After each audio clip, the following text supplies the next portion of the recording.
Okay, so today we're going to be doing an NG tube placement and removal.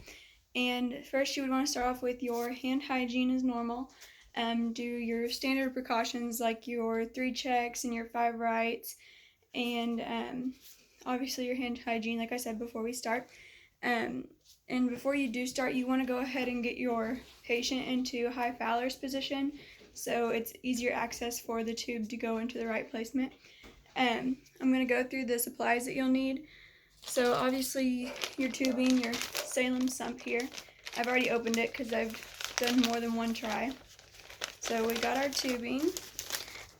You are going to need a towel for the patient's chest, an emesis bin if they are feeling sick or something.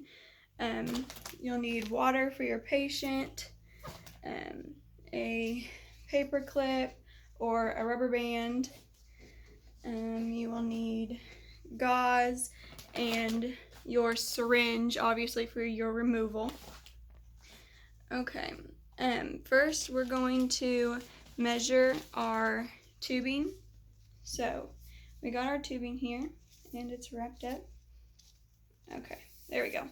So you want to start with taking the tip of the tubing like that to the nose. You want to go to the nose and to the earlobe, into the bottom of the earlobe. And then once you get that, you want to take it to the xiphoid process to where that bony prominence is, and you want to tape it to where your that measurement comes out at. Okay, I'm gonna put this back. And then now you would want to get your gloves on, make sure your gloves are clean, and then you would take your tubing again and go about 10 to 15 centimeters up, and you want to wrap it just to like kind of loosen up the tubing itself so that it is more like flexible for your needs. And then you'll also have some lube to place the tip in so it slides in easier for the patient. And then, like I said, once you start putting that tubing in, you want to give your patient their water so they can do their swallowing. And once you give them water and they start swallowing, you want to advance it 5 to 10 centimeters in every time they swallow so it goes in easier. Also, you want to tell them that they might feel some discomfort once this is happening, so just prepare them and don't lie to them about how they're going to be feeling. Since I'm left-handed, I would start on my left side, so you always want to start on your dominant side, whatever you feel comfortable with.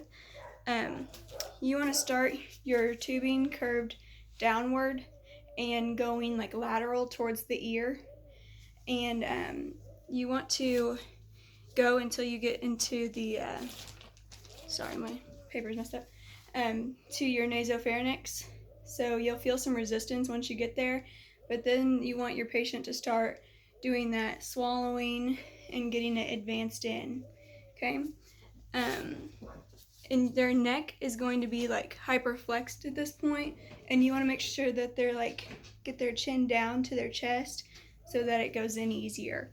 Okay, and like I said, with every swallow that you do, 5 to 10 centimeters in, and once you get to that tape at the nose, then you want to stop your advancement because you have went in far enough.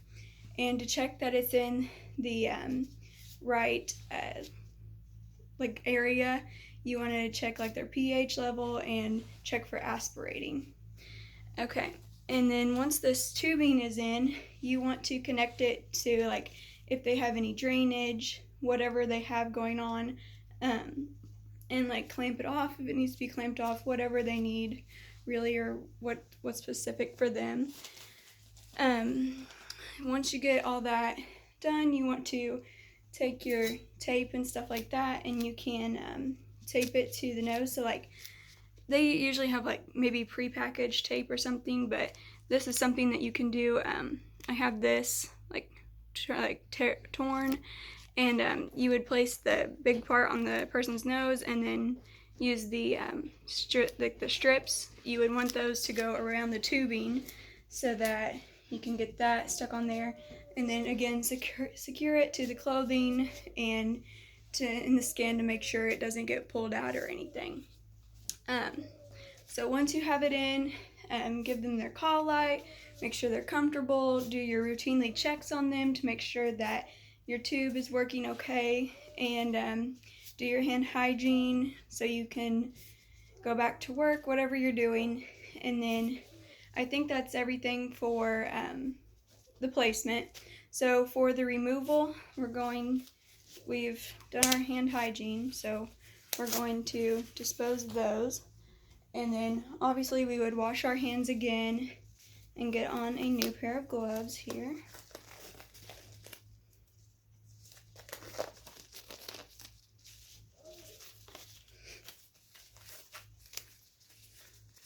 Okay, so we did our hand hygiene, got on our gloves.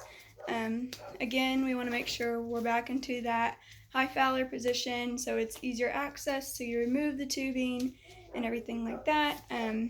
Again, your supplies, you're still going to basically need pretty much everything. Same, your towel, your water if they need it, emesis bin, your gauze for the nose, and again, your syringe here. Okay. Again, just let the patient know that they're going to feel some discomfort, and don't lie to them about it because they will.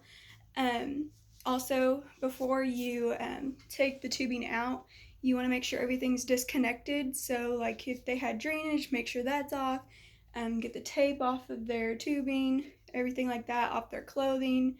Make sure it's easy access to when you get that tubing out, you can just throw it right into your disposable bag. Oh, that's another supply you need. You need your disposable bag as well for your tubing. Okay, so this is your syringe, and you will need this for air. So you're going to insert about 10 milliliters of air that I've got pulled up there. You're going to insert that into the tubing, and that again will allow for easier disconnection from the body. So we're done with that one. Again, make sure you have on clean gloves before you start anything, just like that. There we go. Okay, and then we have gauze here for the patient's nose, or when you pull it out so they can just catch anything if something they need that. Again, tell them to take a deep breath and hold it for when you pull it out. And you're just going to it's kind of similar to how you would do a catheter. You would wrap the tubing around and just get it to come out easier so the tubes aren't everywhere and slinging fluids and stuff like that. Just make sure that they don't feel any choking, and stop if they feel discomfort. Let them have a minute, and that's the same for when you are placing it in. If they start to gag or choke, just hold off for a minute and give them time to calm down and get themselves ready for it. So don't keep doing something if they're uncomfortable. Just give them a minute to kind of calm down, and then you can continue.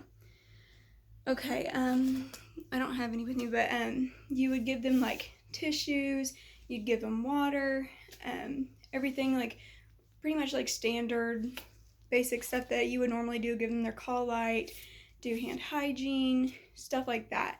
And yeah, just make sure that they're basically comfortable and that they have everything that they need and that everything's right for them, and do hand hygiene again. And then you're basically done. Thank you.